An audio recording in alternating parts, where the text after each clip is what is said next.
Salam sejahtera Malaysia. Selamat petang tuan-tuan dan puan-puan yang dihormati sekalian. Denyut nadi suara rakyat bergema di channel ini. Sekali lagi tuan-tuan dan puan-puan, Malaysia dikejutkan dengan satu lagi pengumuman. Malah kali ini Menteri Kewangan sendiri mendedahkan perkara ini. Memang tak boleh dinafikan, mahu tidak mahu, ada juga sedikit kesan daripada 1MDB Najib Razak ketika jadi Perdana Menteri. Ada sedikit juga kesan kepada ekonomi negara. Okey, walaupun banyak penafian lah, sampai dulu kata, kalau saya masih ingat lagi, kalau saya tidak silap, tolong betulkan kalau saya silap, boleh komen. Najib Razak kata tak sesen pun wang dipakai, wang rakyat dipakai untuk bayar hutang 1MDB. Alih-alih sudah kantoi. Terbaru ini tuan-tuan dan puan-puan, baru saja diterbitkan 2 Ogos yang lalu di dalam syahabudin.com.my, satu dokumen yang sangat luar biasa pentingnya kepada seluruh rakyat Malaysia supaya kita tahu kebenaran. Okey, setelah kebenaran diketahui, kamu nak sokong ke tak sokong ke, terpulanglah. Yang penting kebenaran mesti ketahui. 1MDB, satu Malaysia dalam bahaya. Faedah hutang tahun ini saja sebanyak 1.57 bilion ringgit Malaysia. Itu tajuk yang ditulis di dalam syahabudin.com. Tuan-tuan dan puan-puan yang dihormati sekalian, lebih 1.5 bilion ringgit Malaysia akan dibelanjakan kerajaan pada tahun ini bagi membayar faedah daripada hutang 1MDB. Menteri Kewangan Malaysia, iaitu Tengku Zafrul Abdul Aziz, memberitahu anggaran itu telah dibuat dengan andaian kadar tukaran mata wang ringgit dengan dolar Amerika Syarikat ialah pada kadar RM4.50 bagi setiap $1 US dollar. Katanya dalam kenyataan itu pembayaran faedah dibuat 2 kali setahun. 2 kali setahun mengikut jadual yang telah ditetapkan, katanya. Tengku Zafrul memberitahu Dewan Rakyat mengenai hal itu sebagai satu jawapan kepada soalan daripada ahli Parlimen PH, Labis Pang Hock Leong. Okey, terdahulu beliau bertanya kepada Kementerian Kewangan mengenai bayaran faedah bulanan yang diperlukan kerajaan untuk membayar hutang 1MDB. Tuan-tuan dan puan-puan yang dihormati sekalian, saya bukan apa. Saya hanya kesian dengan kita. Dengan faedah hutang 1.57 bilion setahun itu, bayangkanlah kalau hutang itu tak ada.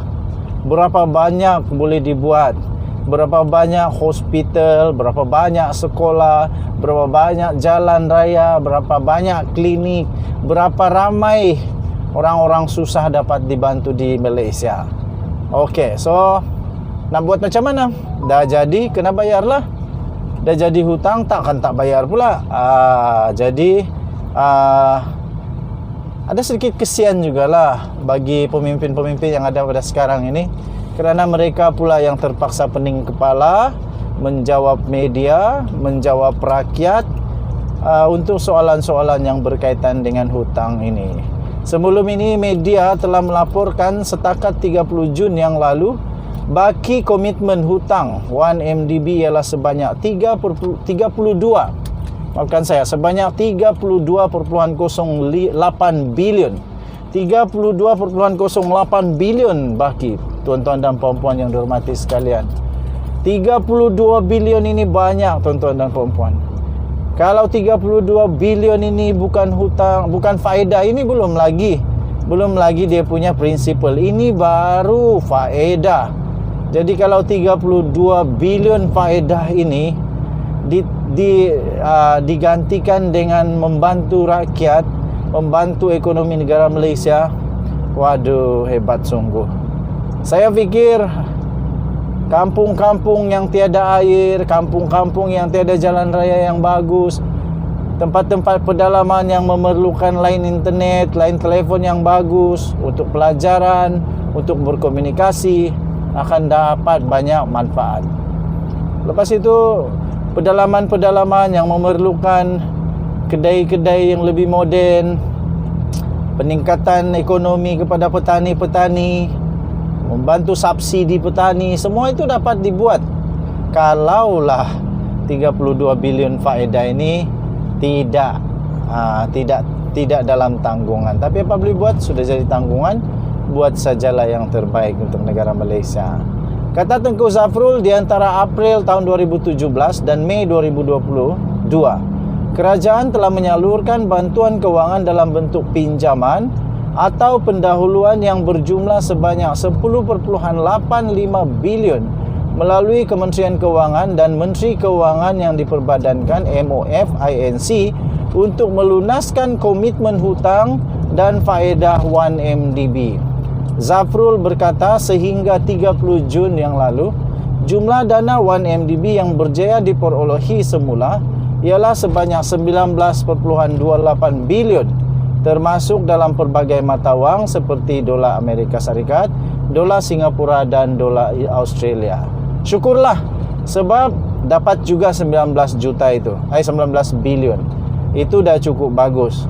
Tapi bayangkan kalau benda ni tak ada. Tak payahlah pening kepala Menteri Kewangan, Bank Negara, Perdana Menteri dan banyak lagi lah yang terlibat di dalam usaha untuk mendapatkan semula wang tersebut. Banyak tenaga dibuang, banyak masa dibuang, banyak fikiran, stres dibuang. Apa boleh buat, sudah jadi bubur. Perlu diselesaikan.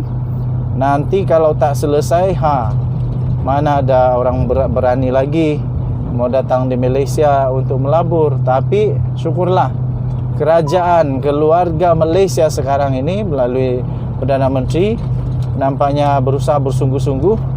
Tahniah diucapkan. Okey, tahniah diucapkan kerana komitmen yang terus menerus.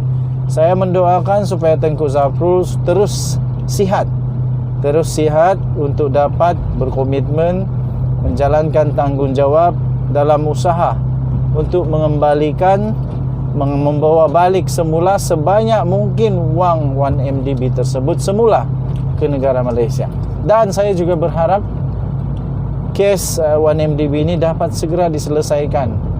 Dan si Jolo dapat dibawa balik semula ke Malaysia supaya kebenaran dapat dibongkar dan semuanya dapat dirongkai.